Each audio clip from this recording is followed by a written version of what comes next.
Hello friends, आज मैं आपको बताऊंगा केपोफॉर्म इंजेक्शन जो आता है केरस का, यानी केपोफॉर्म जो इंजेक्शन आता है जिसके अंदर साल्ट आता है सेफ्टी फॉर सोडियम, यानी केपोफॉर्म साल्ट जो ये इंजेक्शन है केरस का जिसके अंदर साल्ट और सेफ्टी फॉर सोडियम, ये इंजेक्शन पशु में जिस प्रकार से 1 ग्राम में उपलब्ध होता है।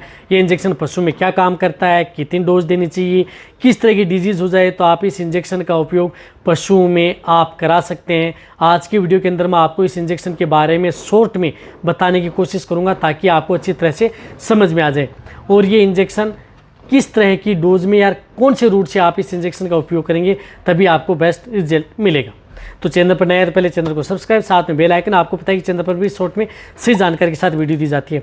देखो, ये केरस का है केपोफॉर्म या सेफ्टी फॉर सोडियम साल्ट का इंजेक्शन, जो कि यदि पशु में किसी भी तरह का रेस्पिरेटरी ट्रैक्ट इन्फेक्शन यानी श्वसन तंत्रिका से संबंधित कोई भी संक्रमण यदि आपके पशु में जब हो जाता है तो उस तरह के केस के अंदर आप इस इंजेक्शन का उपयोग कर सकते हैं। अदर इंजेक्शन यदि रिजल्ट नहीं मिल पा रहे हैं तो वहाँ पर आप इस एंटीबायोटिक इंजेक्शन का उपयोग पशु में कराएं। सबसे बेस्ट और बेटर रिजल्ट मिलती है, जिससे चाहे ड्रेंचिंग निमोनिया हो, यदि ड्रेंचिंग निमोनिया हो गया, यदि ड्रेंचिंग निमोनिया जिससे यदि आप अपने पशु कुछ खिलाया पिलाया वह श्वास नली में चला गया जिससे पशु खर खर की आवाज़ कर रहा है, नाक से पानी आ रहा है, घल घल कर रहा है, तो वहाँ पर आप ड्रेंचिंग निमोनिया में आप इस इंजेक्शन का उपयोग पशुओं में करा सकते हैं। सबसे बेस्ट और बेटर रिजल्ट देता है।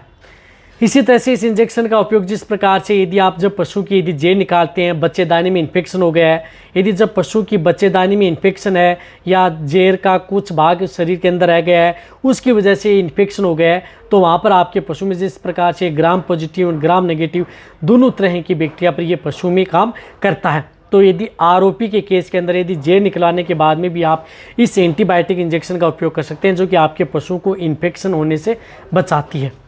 साथ साथ में जिस प्रकार से यदि पशु रिपीट ब्रीडिंग की शिकायत है, बार बार रिपीट हो रहा है, जिस प्रकार से डिस्चार्ज मोटा दे रहा है, उस मवाद रूपी दे रहा है वहाँ पर यदि पशु में, तो उस तरह के केस के अंदर भी आप इसका उपयोग कर सकते हैं। जो पशु गर्भ नहीं ठहरे रिपीट ब्रीडिंग में या जब पशु की बच्चेदानी की सफाई की जाती है तो ये इंजेक्शन उन पशुओं में साथ में लगाया जाता है। लगातार सफाई करा रहे हैं लगातार 3 दिन 4 दिन, तो उस स्थिति में इंजेक्शन 1 ग्राम पर डे लगातार 3 से 4 दिन उस पशु को लगवाना चाहिए। इसी तरह से इंजेक्शन जैसे मैंने बताया कि बच्चेदानी में किसी तरह का इन्फेक्शन है, जिस प्रकार से श्वसन तंत्रिका में संबंधित किसी तरह का इन्फेक्शन है या अदर कोई मूत्र नलिका में संक्रमण है, तो उस तरह के केस के अंदर भी आप इस सेफ्टी फॉर सोडियम इंजेक्शन का उपयोग कर सकते हैं। ये एक ऐसा इंजेक्शन है जो कि दूध के अंदर इस एंटीबायोटिक का कोई असर नहीं रहता है, आपके पशु में दूध भी ये नहीं जलाता है। सेफ एंटीबायोटिक है यदि आप अपने पशु में उपयोग करते हैं। तो ये इंजेक्शन जिस प्रकार से आपको दिख रहा है केपोफॉर्म ये इंजेक्शन, तो इस इंजेक्शन में आप इस तरह की डिजीज़ के अंदर आप आसानी से इनका उपयोग पशु में करवाया जा सकता है, जो कि एक सफ़ेद रंग के पाउडर के रूप में उपलब्ध होता है। जिस तरह से ये है जो आपको स्क्रीन के ऊपर भी दिख रहा है, 1 ग्राम है, सफ़ेद रंग के पाउडर है, साथ में 20 ml का इसके अंदर डिस्टिल वाटर भी मिला होता है। लेकिन आपको इसको सिर्फ और सिर्फ इस डिस्टिल वाटर के साथ मिलाना है पाउडर को, और ये 20 ml डिस्टिल वाटर के साथ मिलाएंगे तो ये 20 ml की वाइल तैयार हो जाएगी। तो ये इंजेक्शन आपको उस तरह के केस के अंदर आपको इंट्रामस्कुलर, बड़े पशु हैं उनमें आप 1 ग्राम इंट्रामस्कुलर लगा सकते हैं।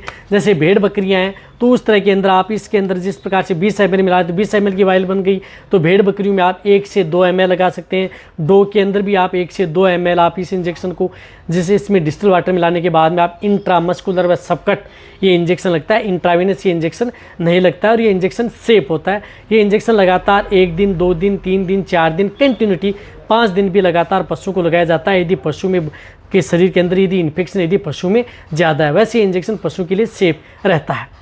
तो अब आप अच्छी तरह समझ गए होंगे कि केपोफॉर्म इंजेक्शन है वह पशु में क्या काम करता है, कितनी डोज देनी चाहिए इस इंजेक्शन के साथ। और जब भी यदि आप जैसे भेड़ बकरियों में यदि आप इस इंजेक्शन का उपयोग कर रहे हैं तो आप इस इंजेक्शन को फ्रीज के अंदर यानी 2 से 8 डिग्री सेंटीग्रेड है वहाँ पर आप घोला हुआ है तो उसमें रख देना चाहिए, क्योंकि वहाँ पर यदि आप रख देते हैं तो आप 2 से 4 दिन तक आप इस इंजेक्शन का उपयोग पशु में करवा सकते हैं लगातार, यदि छोटे पशु में यदि आप करवा रहे हैं तो ये वीडियो जितना हो सकता है पशुपालक है वेटरनरी उनके साथ शेयर करें। इसी तरह की नॉलेज वीडियो आपको चैनल पर ऐसे मिलते रहेंगे। इसी तरह से वीडियो देखते रहें। थैंक्स, धन्यवाद।